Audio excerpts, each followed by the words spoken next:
joining us now is David Caldwell. David is PRO of the local branch of the Order of Malta.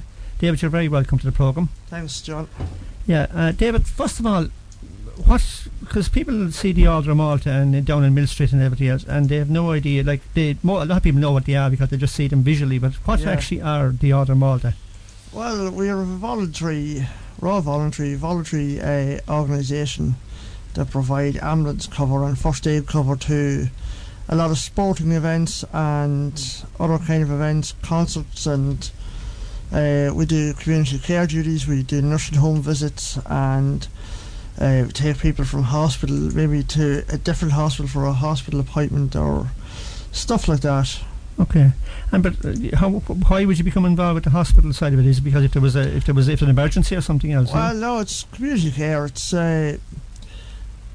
we take people for appointments. People that can't afford they're not really fit for taxis or kind of would maybe need a special care. Okay, And David, how did you're a young man, right? So how did you become involved in it?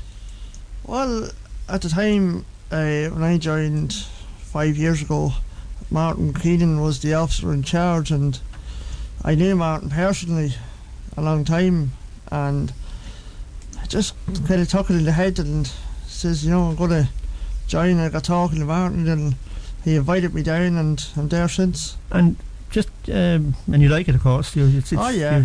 And when do you go out then? Do you go out every... Well, we train every Monday night. What's the training like? I'm just going to ask you that question. What's the training like? Do you have to be physically fairly fit, or is it... Well, look, it's up to your own level, People have different levels of fitness. It's not really a fitness thing. It's more physical. If you're physically able, even if you're not physically able, you can still provide some of the services. Yeah, okay. We start from basic first aid. I went in with no first aid training at all. Didn't know anything but put on a plaster at home. And we train right up to emergency medical technician, EMT, which is one level below the paramedic. Yeah. So there's a high training qualification. There's a high training level. But you could be dealing with life and death, so really it has to be. Well, you're out. Your basic training would involve CPR and the defibrillator. So once you go out, we kind of don't really take people out on duties until they have that. So when they're taken out on duty, they know the basic life skill of CPR and how to use the defibrillator. Okay. And David, how long has the Order in Malta been? It was only been in Mill Street all the while, but how long have they been here in Dundalk? 63 years this year. We are in Dundalk. Founded in 1952 by a local woman, Bridge McCartney, who's thankfully still with us. She's now in into her 90s, and she's in a local nursing home now, but some of our members still regularly call out and talk to her and have a chat with her. And she was the founding member, was she? She was one of the founding members of the association in Dundalk. Yeah, but looking at it has a very rich background, the Order of Malta. We were just looking up, Hugh and I were looking up the history of it, and and this has just been quite honest, I actually didn't realise the history behind the Order of Malta. It's absolutely fascinating stuff for people out there just to look it up. People just see them on the street and they see them up the mountainside of a mountain and everything else. Oh, by the way, were you out with the cross country challenge last Saturday? You were there last year. We were, yes. The Cooley challenge. The Cooley challenge, sorry. Yes, we were. Because one of our members was involved in that. Maybe two of our members were involved in that. So well, we provided cover for that now, and we had one member, Thomas Traynor, who actually kitted out and done the 15k across the mountain himself, and he was backed up by the ambulance and crew who were on standby if obviously the ambulance couldn't follow on the challenge, so Thomas can I just say something to you, David, right? The last time I was on it about 2 years ago, every time I turned around, however it was, we went across the mountains, right, and every time I turned around, he seemed to be there ahead of me. in whatever way you got up the side roads or whatever way it worked. But anyway, it just was great to see, because I mean there was no mishaps last Saturday, was there? No, not that I'm aware of anyway. Okay, not that you know of. It all went well, and everybody got back safe. And the ambulance you're talking about, right? We're talking about the Bumblelands ambulance earlier on, right, in the show, and for the children. Yes. But your ambulances now, what spec are they up to?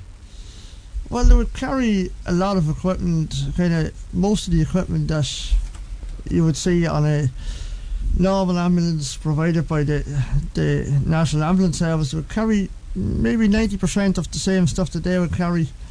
They would carry a few more things, because the paramedics would be higher level of training, so they would be skilled in more drugs and equipment than we would. But we carry a lot of stuff from every ambulance is kitted out with an AED and your oxygen and all your bandages and spinal boards and collars for spinal immobilisation, and all the likes of that. Right, I just have one more question for you as well, right? I think some of your members tonight are at a mass, is that correct? That's right. We have 4 or 5 members. Katrina Clark, but I just want to thank Katrina on air, because I know Katrina, and she's an officer here in Dundalk, isn't that right? Katrina is the officer in charge. She's the head honcho. Is she the head honcho? What is she? Does she give you orders and all that? And do you have to take them? Oh yeah, we have to. She's like the Ayatollah. She stands over us and shouts. Don't say too much, David. You're live on air. No, Katrina is a good girl, and I'd say she's a very fair officer as well. Oh, she surely is. Yeah. No, Katrina's just there. She oversees everything that goes on and manages the finance and everything else. So she's a big responsibility, so as well. Yeah, well, she's responsible. By the way, how many members have you got? Is this here in Dundalk? I didn't ask that question. We've about 20 to 25 active members.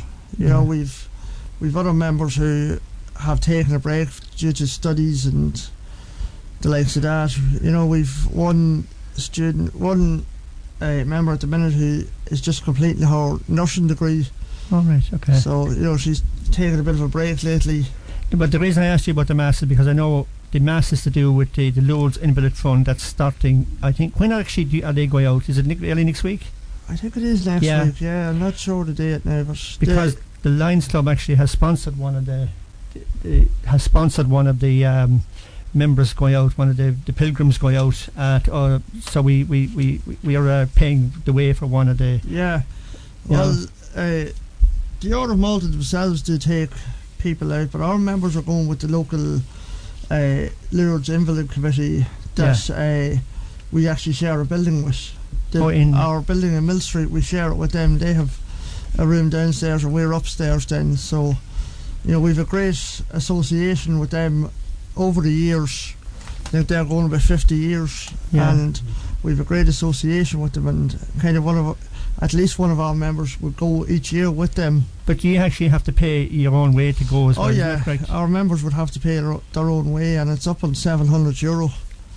So there is a bit of fundraising, and the Order Malta would support them and would give some money towards their fare, but the majority would be paid for by the member themselves. But actually you only get 10% from the government. That's all you get, 10% funding from the government. The rest has to be fundraised by yourselves on the street and all that. Oh yeah.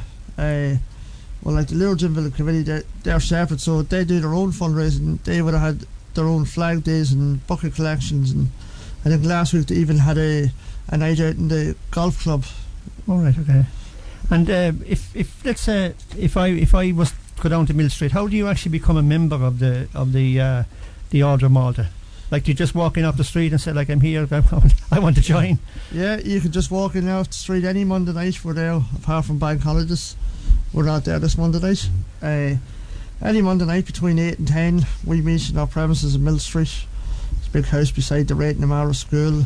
Yes, I know it well. Yes, but we're there, and you can come along. You can contact us on Facebook. We have a Facebook page there, Order of Malta Dundalk. You can contact us there, or you could give us a call. Give Katrina a call on 087 935 6381, or Paul Duffy, who's our duty officer. You give him a call on 087 937 1272. And are you always looking for members? We're always looking for members, yeah. We seem to be getting, over the last 2 years, we've had a 20% increase in demand for our service. There's some duties that we can't even cover ourselves because we're out on other duties, so we've got a relationship with the RD unit who you mentioned there on your own, and also down the road the Drogheda unit. We've another unit in Drogheda who would support us as well. And is it just one ambulance you have, David? We have 2 ambulances. 2 ambulances, right. We have 2 ambulances and we have 2 bikes. 2 bikes? 2 bikes, 2 push bikes that can get to areas that are inaccessible for... like we covered the Patsy Kelly 5k run there about 2 weeks ago. That started at the Clans and goes in around O'Hanlon Park and through Icehouse Hill, and we had a member on one of the bikes who followed them through O'Hanlon Park and into the park, Icehouse Hill Park, where the ambulance couldn't get. Right, okay. You know, so he was there that if anything happened, he was in radio contact with the ambulance the whole time, that if anybody did happen to fall or anything happened in the park or we couldn't see them, he was there that, you know, we could get to them then. Never knew that now. I never knew that you would. I didn't realise that part of it. Oh yeah. Hugh, do you want to ask David anything at all? Yes, indeed, John. You asked all the good questions there. No, I was just wondering, how do you decide what events to cover? Well, we would get a call from the event organisers asking us, you know, could we cover the event? You know, like some events we are block booked for, like the horse racing. All the horse racing, we cover it every week that it's on, and Dundalk FC, we cover all their home games. So we'll be there on Monday for their big game of Bray Wonders at 3 o'clock kickoff. That's it. Broadcast on Dundalk FM as well. And they beat Cork last weekend. Oh yeah. They did. Enough said. Great night. And all the training you get there, where you start off, you come in the door and you start off there and you end up just at the EMT level. Do you get tested at each level? You have to pass an exam? Oh yeah, there's a test at each level. What we call OSCEs, which is OSCEs would be a simulation of a patient, where you walk into a room and you're told that you have a patient there and you're told what's wrong with them, and you would have to treat them as you would as per your training. And there would also be MCQs, which is multiple choice questions. So you have a theory and a practical side of each at each level. That's very impressive. I think we're impressed here by that level of expertise. I know one time about 15 years ago, the Lions Club got someone in to teach everybody CPR. Yeah. And we had a dummy on the floor. Yeah. There was a good few laughs around that, having to... I've done the DFib. I'm qualified here. You're qualified. Very good. DFib, man. Now you know who to go to. I don't know where it is, but I think it's next So Hugh, if anything happens tonight, we're well covered here. Yeah. David's more. David take over. I'll step back. Thanks very much, David, for coming in. That's no problem. Very informative. Yeah. And if the Lions Club can help you, you know where to get us. Please do ask. Yes. Yes, indeed. Thank you very much for coming in, and most interesting actually. There was most of that I didn't realise at all. So you're doing a great job, and long may you continue doing it, because it's a great service that you provide. Yeah, it is a good service now, and you know, we're happy to provide a service. Do you just want to give out maybe the contact numbers again, just for people maybe that you might rush to your place in Mill Street on Tuesday night, or when is the meetings held? Or Monday nights. Monday nights, except on a bank holiday. 8 to 10. 8 to 10. That's right, Shane. The number is for Katrina, the officer in charge, is 087 93 56 381, or Paul, who's the duty officer, 087 937 1272. Or you can contact us on email at dundalk@orderofmalta.ie, or of course on Facebook at Order of Malta Dundalk. And you can contact us there if you want us to cover duties, or if you want to become a member, or even to get more information.